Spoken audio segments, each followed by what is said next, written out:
another electrodynamics physics problem. Now, I'll go ahead and tell you I mess up all this stuff with these different constants, the permittivity, the dielectric constant, the permittivity of free space, and then the susceptibility. I get all those confused. It's not a big deal. We'll work it out. I'll probably make a mistake anyway. Here's the problem. I have a metal plate with a charge density plus sigma, a surface area density of plus sigma, and another one down here minus sigma. So it's a parallel plate capacitor. And then in between there I have two slabs. I have a material with a dielectric constant of 2, so it's 2 epsilon naught. That's the relative. Yeah, 2 is ER, epsilon R. That's the relative dielectric. And so when you multiply that by epsilon naught, you get the dielectric constant. I told you I got that stuff confused. It's not a big deal though. And then the bottom one has 1.5. So we want to find the displacement field in between the plates. We want to find the electric field. We want to find the polarization, and then the change of potential. That's what I want to do. And then I'll talk about the charge, the bound charge. So the first thing that we have is, how do I find the displacement field in between these plates? Well, let's just start up here. And up here, I'm going to use the displacement version of Gauss's law, which is Gauss's law. It says that d dot n hat dA is going to be equal to q free n. So it doesn't look at the bound charges, no bound charges. And in this region, suppose I draw a little box right here. So it's partly in the metal and then partly in the slab. And so if I draw that, it looks like this. I'm going to draw a bigger version. So that part is in the metal. This is in the metal. So I have some charge density here. And I want to calculate the flux over the whole thing. Now, when we use Gauss's law, we have to make assumptions. And the assumption is that the displacement field is constant in strength. I'm assuming that because it's parallel plates, and that it's pointing in the negative y direction in this case, so it's down. I'm picking that. I'm picking the direction, and I'm saying something about the magnitude. Otherwise, I can't do this problem. So if that's the case, I'm going to draw some d vectors. And I'm going to say this is a metal, and the electric field and the polarization are 0, so the displacement is 0 up here. And this has a size of A. So let's go ahead and calculate the flux. D dot n hat dA, we have 3 pieces. We have the bottom piece, we have the side, and we have the top. So the top piece, the flux is going to be 0. Because there's no displacement field on top of that, so it's 0 times A if you want. On the bottom, n hat and d are in the same direction. So d dot n hat is just d, and then d is a constant, so it's going to be equal to plus d times the area. And then finally, on the side surface, n hat is always in the xz plane, but d is in the y direction. So d dot n hat is 0, so I get 0 times A2, whatever that area is. So the overall flux of the whole thing is just going to be d times A. Now, what free charge is inside of there? Well, I know the charge density is sigma. That's the charge per unit area. Well, if I multiply sigma times the area, I get the total charge inside. Now I get d is sigma. That's it. What if I do the same thing down here? Well, in this case, let's draw this as our box. Now, the only difference, again, the charge density, the d down here is 0, but not down here. But I'm going to assume the displacement field is again down.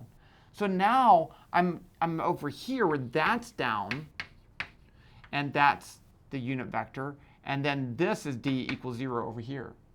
But if that's the case, then the flux on that top piece is going to be negative d times A. The flux on the side is 0, and then the flux down there is 0, and that's going to be equal to negative sigma A. So I get 2 negatives and they cancel, so I again get d sigma. So up here, d is sigma. It doesn't matter about the slabs. The displacement field doesn't care about that. It just due to the free charges. And so there's no free charges in the slabs, so it doesn't really matter. So d is just sigma. Now we need to find the electric field. Okay. So here we say, the displacement field is epsilon naught times the electric field plus the polarization. Now, if you say the polarization is epsilon, I wrote it over here, epsilon naught times the susceptibility chi times E, then you get the displacement is equal to epsilon naught 1 plus chi E times E. But this is the relative, and so this is just epsilon. Okay. So D, we don't have to worry about the direction now, is going to be, let's call it E. I'm going to write this as 2 epsilon naught. 2 epsilon naught, that's this whole constant in this region, times E. So E is going to be equal to D, this is in region 1. E1 is going to be D over 2 epsilon naught. So that's going to be sigma over 2 epsilon naught. Sigma over 2 epsilon naught. And then in this other region, it's going to be the same thing. E2 is the same D over 1.5 epsilon naught. So it's going to be sigma over 1.5 epsilon naught. That's what I got before, right? Just double checking. Yep. Okay. So once you find the displacement field, you can use your dielectrics to find your electric fields. Okay, now for the polarization. So let's find the polarization in each region. Okay, so P1, I'm gonna write it as a scalar. So P1 is going to be epsilon naught times, I don't care about the chi. I'm going to put 1 minus, or ER minus 1, E, 1. And so ER in this case is that 2. So here I get epsilon naught 2 minus 1 times E1. So this is going to be epsilon naught times 1 times, did I do that right? I feel like I didn't do that right. Ugh. Why am I such a ninny? I'm not going to do the polarization because I'm just getting confused with all my terms here. Well, let's just say, and then E is sigma over, over 2 epsilon. Is that right? So I'd get 2. So I get sigma over 2. I don't think that's right. Okay, I think that's wrong, but again, you understand the idea. Just plugging in these weird things right there. Let's skip that part. Just skip it. Just skip it. Okay. What about the change of potential going from here to there? Well, delta V is going to be delta V1 plus delta V2, and we can write that as the integral from, let's say, 0 to A of E1 dot dl minus the integral from A to 2A E2 dot dl. Now we do have something really nice going on here in that the electric fields are constant. And we're moving in the same direction as the electric field. So this is going to be a negative change of potential.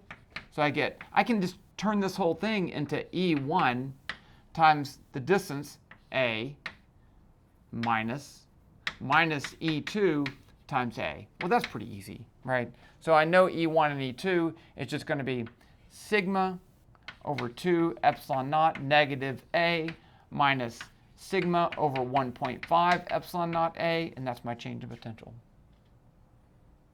Now the last part said, you don't have to use polarization. We can use Gauss's law in the way that we like, but you got to realize that this charge density is going to make an electric field, and that electric field is going to polarize this material. So it's going to polarize it like this.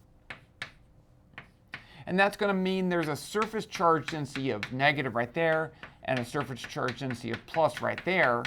And this is a different polarization, so it's going to get a different negative charge density on the surface and a different positive charge density on the surface right there. So you can break this into different regions, use Gauss's law again, and redo the same thing and get the same thing. But I'm not going to worry about that. The end.